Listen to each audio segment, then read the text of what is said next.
Guys আসসালামু আলাইকুম। অনেকে পাও দিয়ে ঘুরলাম এছাড়া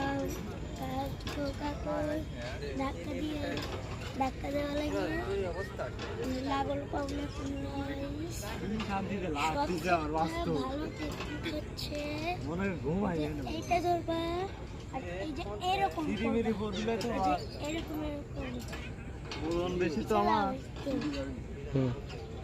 এরকম করবা। দেখো গাইস আমাকে কিন্তু কেউ ধাক্কা দিচ্ছে না, আমি একাই এরকম হচ্ছি। গাইস সত্যি আমরা সামনে এসে গেছি।